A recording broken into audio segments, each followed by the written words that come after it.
video we're going to be talking about covalent bonds, and last video we talked about ionic bonds that are between a metal and non-metal. Well, covalent bonds are between two non-metals, any two non-metals that is. But yeah, you remember that ionic bonds are formed when two atoms have opposite charges, and that's why they attract, like sodium fluoride.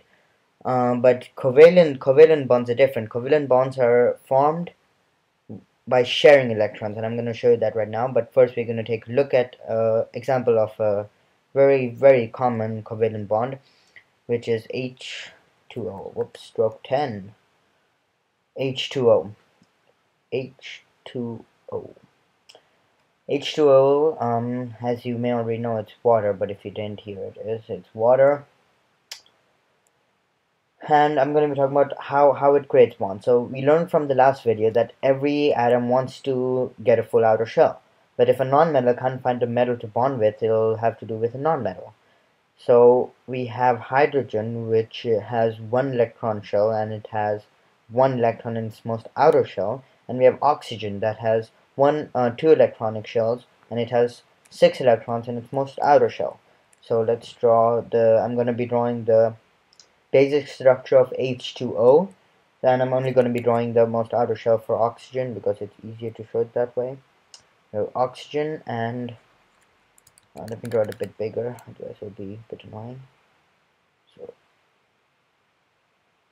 here we have oxygen O, and here we have another circle. Maybe you can already guess what the circle is.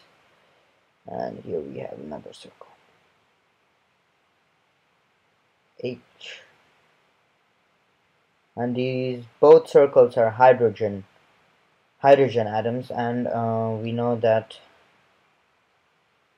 oxygen has 6 electrons in its outer shell, 1, 2, 3, 4, and hydrogen needs 1 electron to get its outer shell full.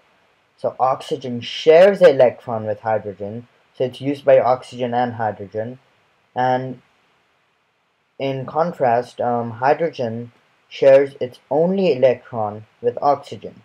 So hydrogen is sharing all its electrons, and oxygen is sharing 2 of its 6 electrons.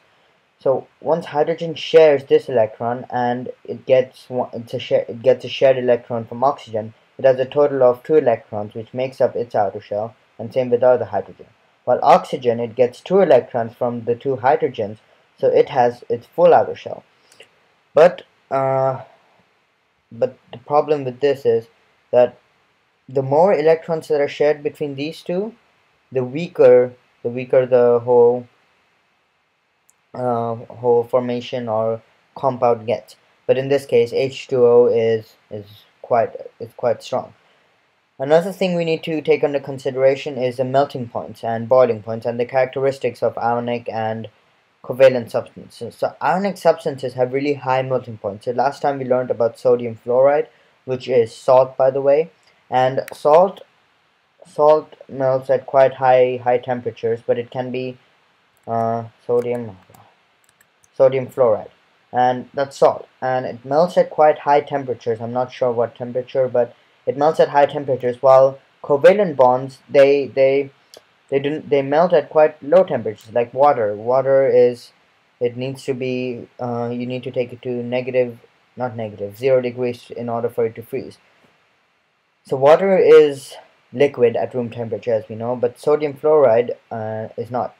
Another characteristic is ionic substances are usually soluble in water, so they dissolve in water. Like if you put salt in water, it will dissolve. And that's how covalent bonds work, and ionic bonds attract each other, while covalent bonds make their bonds by sharing electrons. And yeah, that's it for this video.